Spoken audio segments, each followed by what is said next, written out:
Welcome, my name is Colleen Tauke and I'm the sewing specialist at Fons and Porter. In this video I want to show you the benefits of purchasing the Double Wedding Ring template set. You can see here on the Sewing Center I have all of the array of fabrics it would take to create the quilt you see behind me. Many of us have that on our to-do list. Eventually I want to make a double wedding ring quilt. That's the dream of a lot of quilters. But when you look at all the fabrics and you think of all the cutting and having to make your own templates and then cut it all, we tend to put it on the list for later and later and later. So with this template set, you could get to the cutting quickly, accurately, and get right to the sewing. So let's take a look at the templates that we have here on the work surface. We have the large center that anchors all of those rings. So you have the large piece like this, and they are notched with markings so that you will know where each of the segments are placed so the piecing is nice and easy. They are also marked with a grain line so that you can keep all of the grain line going in one direction within your piecing. Then we have a selection of smaller pieces over here to the side, A, B, C, and D. A are the pieces that are the stones that kind of go along each of the rings, the center four. On the outer edge, you'll find you'll be putting in piece B. It's shaped kind of at a curve, and I'll show you here in a minute how that works. Letter C is used, if you look at the quilt, as the rings intersect, you get kind of a stretched out diamond effect. That's where C comes into place.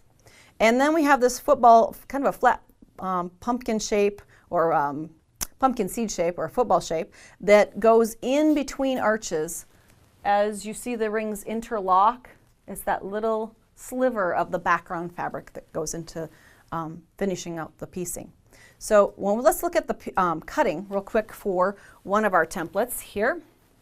Now when you're cutting from yardage and you're doing these individual pieces, you're going to want to use, if you have handy, the smaller rotary blade. It will be of assistance when you're trying to get into the inner curves in those small areas. So it's a great tool to have in your supplies. A little bit smaller rotary blade. And I'm also using a rotating mat here so that I can be cutting from a safe direction at all times. Because this is a four-sided template, we want to be able to not shift it. We want to have that accuracy in play. So I'm cutting the small ends, and then as you can see the blade will go right up against the template, nice and neat there. And we can always cut then across the top. This is the time for your blade to be nice and sharp. It might be time for a replacement blade at home. We usually tend to put that off until we get to something like this, and then it's like, yep, it's time for a new blade. Rotate it around. And then come in and cut the last two sides. Now here I'm cutting two at a time. When you're just beginning, you may just want to cut one layer until you get confident that you can cut multiple layers. If your blade is nice and sharp, you might be able to do up to 4 layers at once. So that would be that center piece. Now let's look at the other smaller pieces that you're going to be cutting from all of those wonderful prints that you've created. Here we're showing the batiks, like the one behind me, and it takes 26 different fabrics in half-yard cuts to make this. So you're going to have an array of fabrics to work with.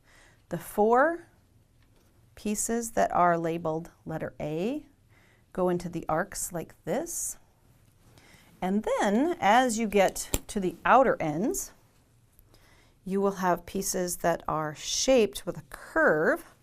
So you'll have one like this, and it will call for a reverse. So it's B and B reversed, marked with a capital letter R, because the curve has to fit that arc. Little things that we pick up when we're working on these projects. Then you're going to be using letter C. Since I've cut a variety of them here, I'm going to try and scramble up my colors. The fun part of working with this quilt is you get to use the entire crayon box. Okay, now these are curved and kind of kite shaped. They go out here into the outer corners like that. And you start to see that curve. Follow your instructions for curve piecing, and if that's new to you, you can also visit our website and In our video stockpile, we have what are called Sew Easies, and those are lessons that teach you techniques. So you can look for curve piecing in the Sew Easy techniques and learn more about how to put together curves. For more of our videos and other tools that you can purchase through our website, visit us today. Thanks for joining me.